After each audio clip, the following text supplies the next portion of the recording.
លោកនាងជាទីមេត្រីយុវជនកម្ពុជាដែលមានអាយុក្រោម30ក្នុងមួយជីវិតមកទល់ពេលនេះបានស្គាល់មេដឹកនាំប្រទេសរបស់ខ្លួនតែម្នាក់គត់នោះគឺលោកនាយករដ្ឋមន្ត្រីហ៊ុនសែនលោកហ៊ុនសែនដែលមានវ័យ64ឆ្នាំកាន់តំណែងផុតកំពូលនេះបានជាង28ឆ្នាំហើយលោកតែងមានប្រសាសន៍ថាលោកនឹងកាន់តំណែងនេះបន្តទៅទៀតរហូតដល់លោកមានអាយុ75ឆ្នាំប្រសិនបើប្រជាជននៅតែបោះឆ្នោតជូនលោកក៏ប៉ុន្តែខុសពីអ្វីដែលលោកហ៊ុនសែនប៉ងក្រុមសង្គមស៊ីវិលមួយចំនួនរួមនឹងមេដឹកនាំគណៈបកប្រឆាំងផងបែរជានាំគ្នាពិភាក្សាធ្វើចលនាឲ្យមានច្បាប់កំណត់ឲ្យនាយករដ្ឋមន្ត្រីកាន់អំណាចត្រឹមតែ2អាណត្តិទៅវិញតើការកំណត់អាណត្តិនាយករដ្ឋមន្ត្រីមានសារៈសំខាន់យ៉ាងណាបានជាអ្នកដែលមិនបានធ្វើជានាយករដ្ឋមន្ត្រីខំនាំគ្នាគិតគូរម្លេះលោកជុនច័ន្ទបតសូមជូនបទវិភាគអំពីរឿងនេះគ្រាន់តែទទួលតំណែងជាអនុប្រធានទី1នៃរដ្ឋសភាជាផ្លូវការមិនបានប៉ុន្មានម៉ោងផងលោកកឹមសុខាប្រាប់គេប្រាប់ឯងថាលោកនឹងលើករឿងកំណត់អាណត្តិនាយករដ្ឋមន្ត្រីទៅនិយាយជាមួយលោកហ៊ុនសែនតាមពិតទៅមុននឹងចេញមកជួបនឹងអ្នកកាសែតនៅក្រៅវិមានរដ្ឋសភាលោកកឹមសុខាបានជួបរឿងគួរឲ្យសើចមិនសូវសមមួយនៅខាងក្នុងសភាគឺអ្នកដែលអង្គុយកៅអីសម្រាប់តំណែងអនុប្រធានទី1មិនព្រមប្រឡែងកៅអីនោះឲ្យលោកងាយបានឡើយទោះបីជាអង្គសភាបានបោះឆ្នោតប្រគល់តំណែងអនុប្រធានសភាទី1នោះឲ្យលោកហើយក៏ដោយចុះរហូតទាល់តែលោកនាយករដ្ឋមន្ត្រីហ៊ុនសែនដែលជាសមាជិកសភាធម្មតាចេញមុខអន្តរាគមន៍ទើបអ្នកចាស់បង្ខំចិត្តលើកចេញហើយប្រគល់កៅអីនោះទៅឲ្យលោកកឹមសុខាសេចក្តីរាយការណ៍ព័ត៌មានដទៃទៀតក៏ឲ្យដឹងដែរថាសូម្បីតែបន្ទប់ធ្វើការសម្រាប់តំណែងអនុប្រធានសភាទី1ក៏អ្នកចាស់នៅតែតោងស្អិតមិនប្រគល់ឲ្យលោកកឹមសុខាដែរប្រហែលមកពីការក្រាញននាលមិនព្រមចុះចេញពីកៅអីតំណែងកៅអីអំណាចនេះហើយ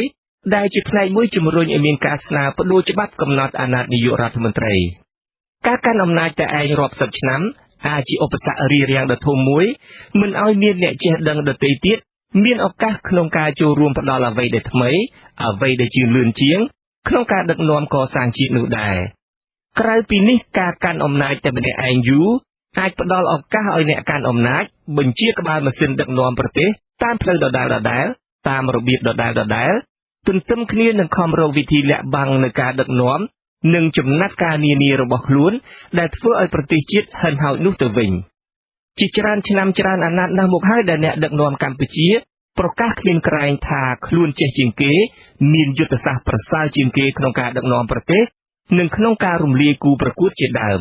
ក៏ប៉ុន្តែអ្នកដែលប្រឆាំងនឹងលោកតែងចោទថាលោកហាក់ដូចជាមិនមានវិធីអ្វីក្នុងការដឹកនាំប្រទេសជាតិក្រៅពីការរកស៊ីកាប់ព្រៃលក់ជួលបេតិកភណ្ឌជាទីសក្ការៈរបស់ជាតិឲ្យឈ្មោះរកស៊ីនិងបណ្ដេញអ្នកស្រុកតែបង្ខំចេញពីដីស្រែចម្ការយកដីនោះទៅជួលឲ្យក្រុមហ៊ុនបរទេសជាដើមទោះបីជាមនុស្សពេញប្រទេសរួមទាំងសហគមន៍អន្តរជាតិផងនាំគ្នាស្រែកតវ៉ាដោយបញ្ចេញនូវរបាយការណ៍អង្កេតមានភស្តុតាងត្រឹមត្រូវយ៉ាងណាក៏ដោយក៏អ្នកដឹកនាំនៅតែប្រកែកមិនទទួលយកការពិតមិនតែប៉ុណ្ណោះថែមទាំងជេរប្រតិចអ្នកដែលចង្អុលបង្ហាញពីសកម្មភាពខុសឆ្គងនោះទៀតផងប្រហែលជាមិនមានការអភិវឌ្ឍអ្វីជាដុំកំភួនហើយមើលទៅបានជាប្រមុខដឹកនាំតែងតែខំធ្វើឲ្យកក្រឹកកក្រែងខ្លាំងណាស់ចំពោះការងារសាមញ្ញធម្មតាហើយគួរតែដោះស្រាយប៉ុន្មានអាណត្តិមកហើយមានដូចជាការសង់ស្ពានអាកាសដោះស្រាយបញ្ហាចរាចរណ៍នៅទីក្រុងមួយដែលកកស្ទះនិងសង់ផ្សារទំនើបលក់ទំនិញនាំចូលពីបរទេសជាដើមនៅប្រទេសដទៃការងារសង់និងសម្ពោធស្ពានឬផ្សារជាដើមគឺជាភារកិច្ចរបស់អ្នកជំនាញនៅតាមសាលាសង្កាត់សាលាក្រុងតែប៉ុណ្ណោះដោយនេះប្រសិនបើមានការកំណត់អាណត្តិនាយករដ្ឋមន្ត្រីវាអាចផ្ដល់ឱកាសឲ្យមានអ្នកដឹកនាំថ្មីដែលអាចមានគំនិតថ្មីមិនរំពឹងតែទៅលើការលក់ឬជួលគេដំណើរប្រវត្តិសាស្ត្រជាតិលក់ទឹកលក់ដីលក់ព្រៃព្រឹក្សានោះទេការកាន់អំណាចយូរក៏ផ្ដល់ឱកាសឲ្យអ្នកកាន់អំណាចកសាងនូវយន្តការការពារអំណាចរបស់ខ្លួនឲ្យបានរឹងមាំដែលកម្រនឹងមានវិធីធ្វើឲ្យងាយចុះចេញពីតំណែងបានឡើយយន្តការការពារអំណាចរបស់ខ្លួនឲ្យនៅយូរអង្វែងនោះមានដូចជាការដាក់ស្ថាប័នទទួលបន្ទុកការបោះឆ្នោតឲ្យនៅក្រោមការត្រួតពិនិត្យរបស់ខ្លួនការគ្រប់គ្រងប្រព័ន្ធផ្សព្វផ្សាយនិងការក្តោបក្តាប់កងកម្លាំងប្រដាប់អាវុធជាដើមសូម្បីតែព្រះមហាក្សត្រក៏ត្រូវលោកនាយករដ្ឋមន្ត្រីជាអ្នកជ្រោមជ្រែងឲ្យឡើងសោយរាជ្យដែរធ្វើម៉េចបើលោកនាយករដ្ឋមន្ត្រីកាន់អំណាចបានយូរជាងលោកត្រូវមានភារៈជាអ្នកជ្រើសរើសស្ទើរគ្រប់ស្ថាប័នដល់អញ្ចឹងទៅអ្នកដែលត្រូវលោកជ្រើសរើសនោះតែងតែស្ដាប់បង្គាប់លោកទីបំផុតអំណាចរត់ទៅប្រមូលផ្ដុំតែទៅលើបុគ្គលម្នាក់មន្ត្រីដែលនៅជុំវិញលោក ដែលភាគច្រើនសុទ្ធតែលោកប្រោសប្រទានផ្ដល់អំណាចឲ្យនាំគ្នាគោរពបូជាលោកចាត់ទុកលោកជាទីសក្ការៈពួកគេមិនត្រឹមតែអោនលំទោននៅចំពោះមុខលោកទេសូម្បីតែការសរសេរលិខិតស្នាមនានាឲ្យតែប៉ះចំឈ្មោះឬក៏រួមងាររបស់លោកក៏គេត្រូវបដូរពុម្ពអក្សរឲ្យធំជាងច្បាស់ជាងប្រណិតជាងអក្សរដទៃទៀតក្នុងលិខិតទាំងមូលនោះដែរយូរទៅមន្ត្រីនៅក្រោមអាវ៉ាតលោកស្ទើរតែទាំងអស់ហាក់ដូចជានាំគ្នាធ្វើការដើម្បីតែបង្ហាញសកម្មភាពរបស់ខ្លួនឲ្យលោកហ៊ុនសែនបានឃើញជាងមានទិសដៅក្នុងការបម្រើជាតិនិងប្រជាជនមានមន្ត្រីមិនតិចទេដែលពេលចុះធ្វើសកម្មភាពផ្សេងតែងជួលអ្នកកាសែតឲ្យចុះផ្សាយពីសកម្មភាពរបស់ខ្លួនប្រសិនបើមេធំចេញទៅបេសកកម្មនៅក្រៅប្រទេសគេឲ្យលុយអ្នកកាសែតថែមទៀត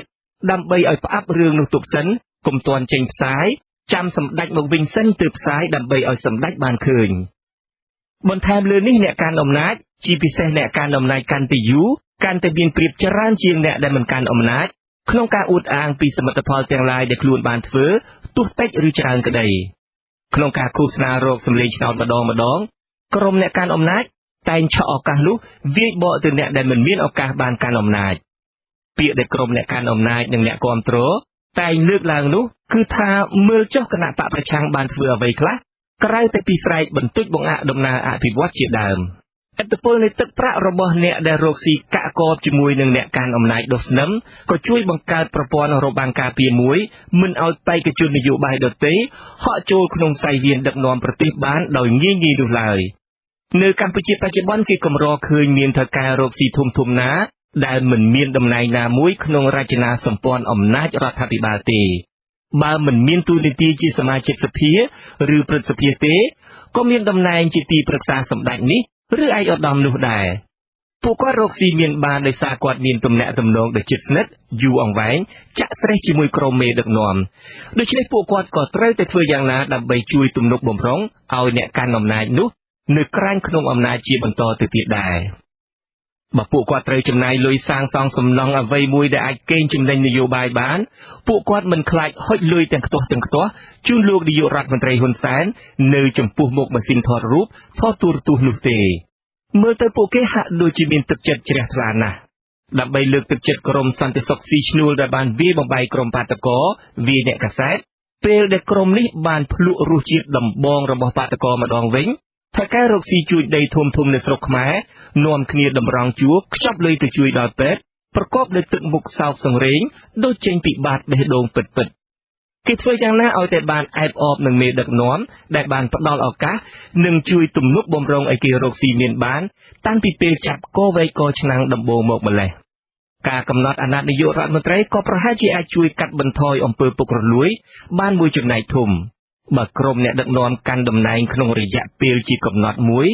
ពួកគាត់ក៏ប្រហែលជាមិនមានលទ្ធភាពឥតព្រំដែនក្នុងការបង្កើតបណ្ដាញបកពួកនិយមគ្រួសារនិយមពេញស្ថាប័នរដ្ឋដែលបង្កឲ្យមានអំពើពុករលួយនិងមានឱកាសក្នុងការកេងចំណេញពីតួនាទីរបស់ខ្លួនដែរ